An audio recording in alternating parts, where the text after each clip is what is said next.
Hi everyone, welcome again to another podcast from Teacher Joseph. Well, this really is post-Christmas. You could describe it or compare it to some kind of post-apocalypse scenario where the streets are dead. There's a few cars, but that's all there is. I can see the lights on in the local barber shop. Of course, that's quite normal because particularly in the northern parts of the UK, getting your hair cut before New Year is almost a tradition. It was a ritual that's been carried forward since, I'm not sure when it started, but getting your hair cut, going to have your hair done if you're a woman, that's the way we describe it, getting your hair done if you're a female. These things are traditions which do go back many, many years. I'm just walking down the street here. Still some Christmas decorations. The people who are around wearing scarves, hats, gloves, because it's very cold, especially in the evening. And also the bins, of course, are overflowing, particularly the blue bins, which are there for paper. Now, something I want to say about this, and that is that local councils here, local governments, make their own rules about bin collection. But this year, my local council had this great idea, and that was to write to everyone telling us that they won't be issuing a paper calendar this year for bin collections. Yeah, that's all great. And the idea is, we're doing this to save paper.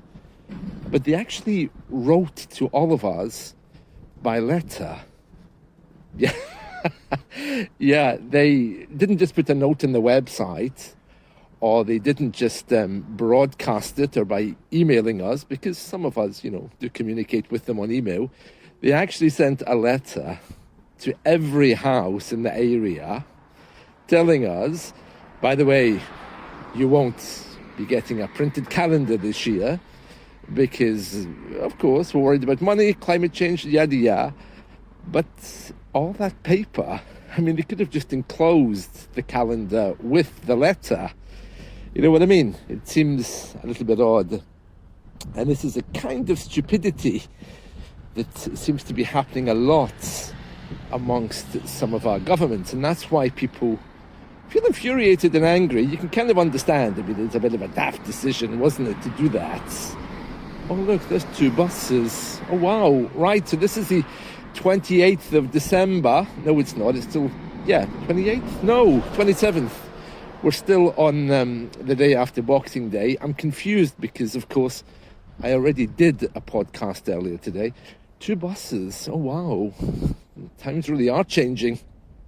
Of course, there's the English idiom that says, you wait for a bus and then two come together. So yes, that's the two buses that just passed, running together, back to back. It's a bit strange. Right, I was telling you the bizarre story of our council and why we won't be getting a calendar of when they'll be picking up the trash. When I was a boy, they used to pick up the trash once a week. But now, they pick up the trash weekly, but one week it's the black bin for general waste. The next week it's the blue bin for paper. And then there's the green bin for plastic. And so they do it on a weekly basis. So effectively, the bins get collected usually once a month. The rules surrounding it are very, very strange. And as I mentioned the other day, my neighbours have started arguing and putting locks on their bins to stop other neighbours using them. And that's how ridiculous things are here. It's not like Germany. We don't get into trouble if we don't recycle, but we're encouraged to do so. And some people do, some people don't. And some people take it very personally if you put something in their bin, even a candy wrapper. So it's not what you want to do, really. You could get yourself into trouble very quickly. Yeah, we've all, I think, had issues with neighbours over the years about bins, especially these days, because people, of course, are much more sensitive. Oh, there's a child on a new scooter. I don't know why adults do that. They buy kids scooters with engines in them. I mean, that's not going to get them fit, and it's not going to help them walk. In fact, it's not going to really help them do anything, is it? And the child is there, of course, looking huge, as they do, because we're all putting on weight, we're all getting bigger, you know. But it really is such a pity. I mean, you wouldn't think that a scooter would be harmful for a kid, and it's not. But I suppose if you, I suppose if you put an engine in it, it is going to be harmful, of course. And that was one of my neighbours, just said hello. Oh, he's obviously not British. Looking at him, I think he's Indian. You know, I love that about Indians. They're always so nice. And sometimes when I walk around this town, nobody talks. And whenever you meet an Indian, they always have a big smile and a story to tell. Lovely, isn't it? I really love people who have immigrated here. They're always so polite and friendly. I don't know what happened to us, the rest of us, but we just were not.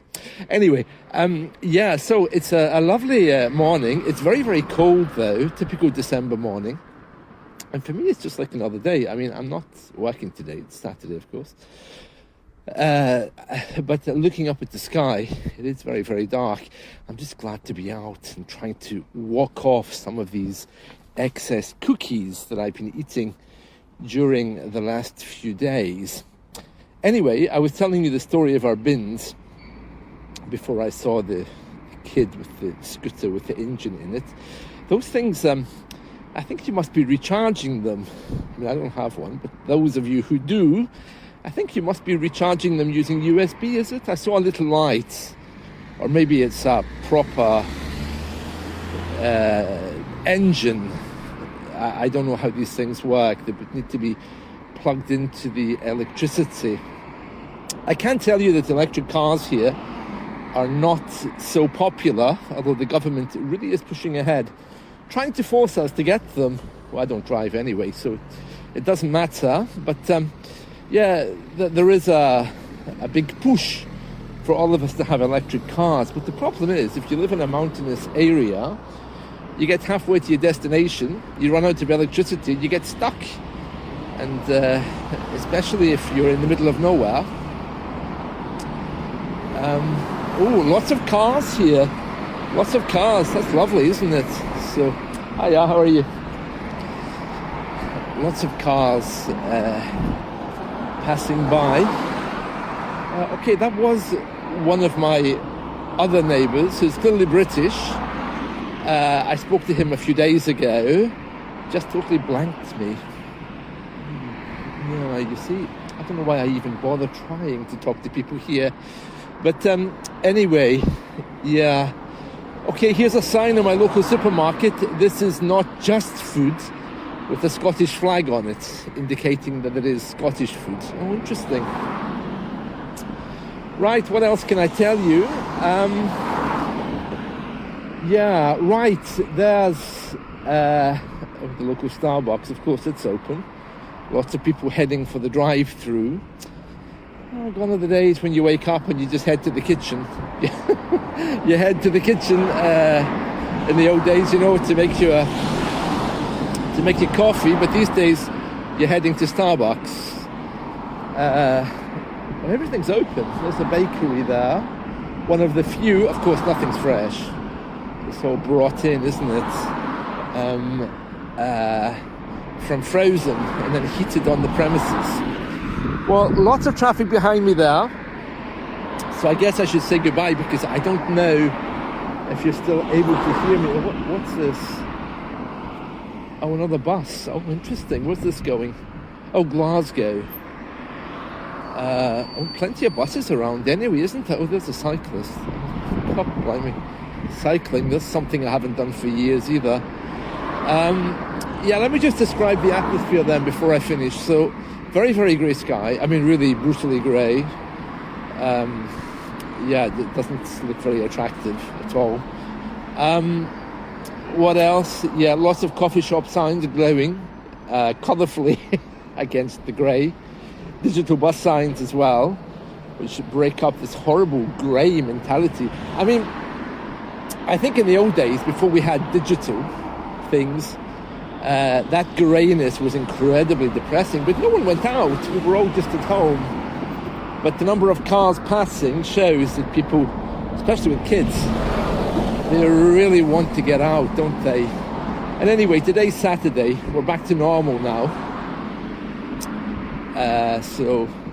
There's that new pita place. Oh, delicious. This is a new pita bread sandwich type thing place. They call it Greek cuisine. It's called Pita Stop, I think. It is delicious. I mean, I have been in there. It's closed. It doesn't open till 12. I went in there a few weeks ago, and I asked for my pita. He said, what kind? I said, with hummus. And we went through the whole, conversation. And then at the end, he said, what drink do you want? I said, oh, tea, of course. And he said, what? Tea? You want tea with pita? I said, yeah. He said, it's really weird. He said, there were two old ladies in here the other day, and they also asked for pita with tea. I said, yeah, what's wrong with that? I eat everything with tea and coffee. And he was devastated. He said, you don't eat Greek food with coffee or tea. We don't serve coffee or tea. I said, oh, really? Oh, just give me a Diet Coke then. And, I haven't been back since, of course. So if you are thinking of coming to the UK to open up a restaurant, remember, we do like our tea and coffee with everything. Whether it's pasta, pizza, Greek food, I'll be looking for my tea. So if you are going to invite me, tea has to be on the menu. I know it sounds disgusting, doesn't it? Especially if you're in a warm country. But for me, I do like my tea.